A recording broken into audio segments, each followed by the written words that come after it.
Hi friends, കഴിഞ്ഞ ക്ലാസ്സിൽ നമ്മൾ ചെയിൻ സ്റ്റിച്ചാണല്ലോ പഠിച്ചത്. എല്ലാവരും നല്ലതുപോലെ പ്രാക്ടീസ് ആയി കാണുമെന്ന് വിശ്വസിക്കുന്നു. ഇന്ന് നമ്മൾ പഠിക്കാൻ പോകുന്നത് ആരി വർക്കിൽ എങ്ങനെ എൻഡ് നോട്ട് ചെയ്യാം എന്നുള്ളതാണ് ഈ ക്ലാസ്സിൽ ഇന്ന് പഠിപ്പിക്കാൻ പോകുന്നത്. നമുക്ക് കെട്ട് ആദ്യം തന്നെ സെറി ത്രെഡിൽ നമുക്ക് പ്രാക്ടീസ് ചെയ്യാം. നമുക്ക് എവിടെയാണോ കെട്ടിടേണ്ടത് അവിടെ നിന്ന് ഒരു ചെയിൻ എടുക്കുക. ബിഗിനേഴ്സ് കുറച്ച് നീളത്തിൽ തന്നെ പിടിച്ചെടുക്കുക. അതിൻ്റെ ഉള്ളിലൂടെ തന്നെ മറ്റൊരു ചെയിനും കൂടി എടുക്കുക. അപ്പോൾ ആദ്യത്തെ ചെയിനേക്കാളും കുറച്ച് വലുതാക്കി വേണം എടുക്കാൻ. പിന്നെ ഈ ഒരു ചെയിനിൻ്റെ ഉള്ളിലൂടെ തന്നെ ആദ്യം ഇട്ട ചെയിനിനെ പതിയെ മുകളിലേക്ക് വലിക്കുക. അപ്പോൾ അവിടെ കെട്ടായി. ഞാൻ ഒരെണ്ണം കൂടി ചെയ്തു കാണിച്ചു തരാം. നമ്മൾ ചെയിൻ സ്റ്റിച്ച് ഇടാനും എൻഡ് നോട്ടും പഠിച്ചു കഴിഞ്ഞാൽ പിന്നെ ആരി വർക്കിൽ ഏതൊരു സ്റ്റിച്ച് നമുക്ക് വളരെ എളുപ്പത്തിൽ തന്നെ ചെയ്യാൻ പറ്റും. അടുത്ത ചെയിൻ കുറച്ച് നീളത്തിൽ പിടിക്കുക. ബിഗിനേഴ്സ് ആയിട്ട് ഇങ്ങനെ ചെയ്യണ്ടേ.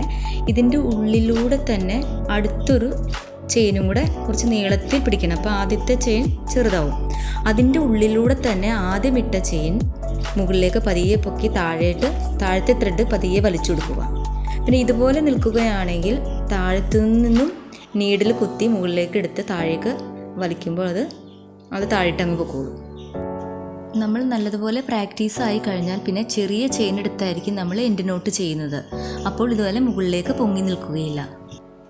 അടുത്തത് ഞാൻ സിൽക്ക് ത്രെഡിൽ കാണിച്ചു തരാം.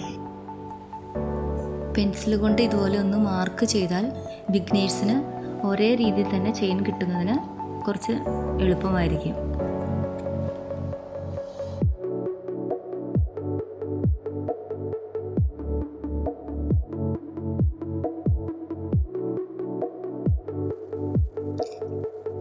ആദ്യത്തെ ചെയിൻ കുറച്ച് വലുതാക്കി എടുത്തിട്ട് അതിൻ്റെ ഉള്ളിലൂടെ തന്നെ അടുത്ത ചെയിൻ എടുത്ത് ആദ്യത്തെ ചെയിനേക്കാളും കുറച്ച് വലുപ്പത്തിൽ തന്നെ എടുക്കുക. പിന്നെ അതിൻ്റെ ഉള്ളിലൂടെ തന്നെ ഫസ്റ്റ് ചെയിൻ പതിയെ മുകളിലേക്ക് പൊക്കി ത്രെഡ് താഴേക്ക് വലിക്കുമ്പോൾ അവിടെ കെട്ട് വീഴുന്നു. ഫസ്റ്റ് മെത്തേഡാണ് ഞാനിപ്പോൾ കാണിച്ചത്. ഇനി സെക്കൻഡ് മെത്തേഡ് എങ്ങനെ ചെയ്യാമെന്നുള്ളത് കാണിച്ചു തരാം. സെറി ത്രെഡ് കൊണ്ട് 4-5 ചെയിൻ എടുക്കുക.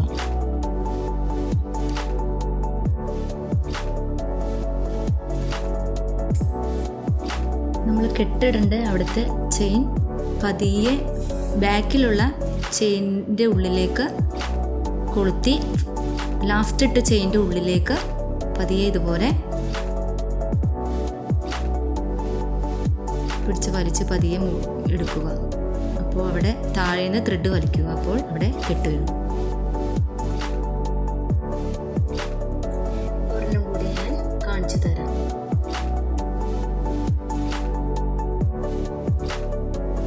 നമുക്ക് കിട്ടാൻ കുറച്ച് ബുദ്ധിമുട്ടായിരിക്കും. എന്നാൽ പ്രാക്ടീസ് ചെയ്യുമ്പോൾ പിന്നെ നമുക്കത് വളരെ സിമ്പിളായിട്ട് ചെയ്യാൻ പറ്റും.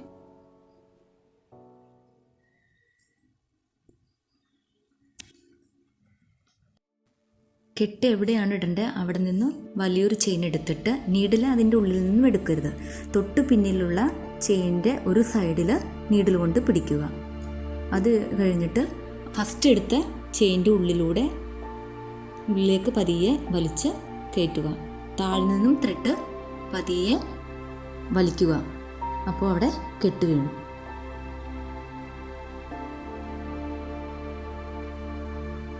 ഇനി ഞാൻ സിൽക്ക് ത്രെഡിൽ കാണിച്ചു തരാം.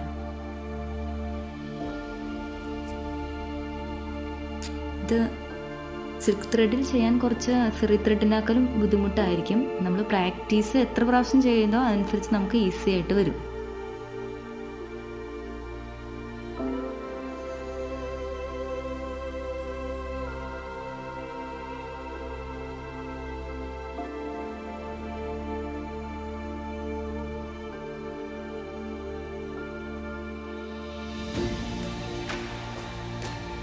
ഇനി മൂന്നാമത്തെ രീതിയിലുള്ള കെട്ട് എങ്ങനെ ഇടാം എന്നുള്ളതാണ് ഞാൻ കാണിക്കുന്നത്.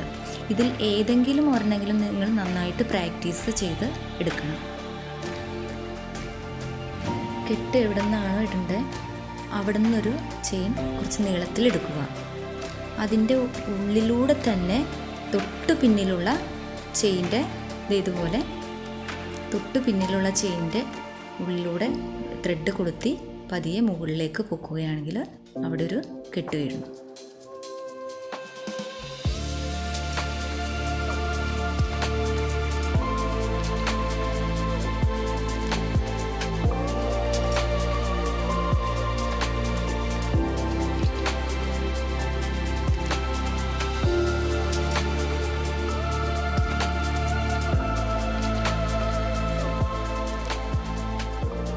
തുടക്കക്കാർ ചെയിൻ പതിയെ ഒന്ന് പൊക്കി നമുക്ക് കൊളുത്താൻ പാകത്തിന് ആക്കി വെക്കുക. ഇതുപോലെ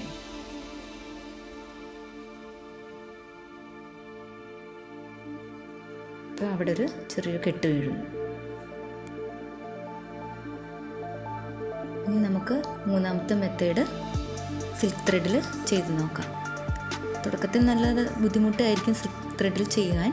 പിന്നെ ചെയ്ത് നമ്മളത് പ്രാക്ടീസായി കഴിയുമ്പോൾ വളരെ എളുപ്പത്തിൽ തന്നെ നമുക്ക് ചെയ്യാവുന്നതാണ്.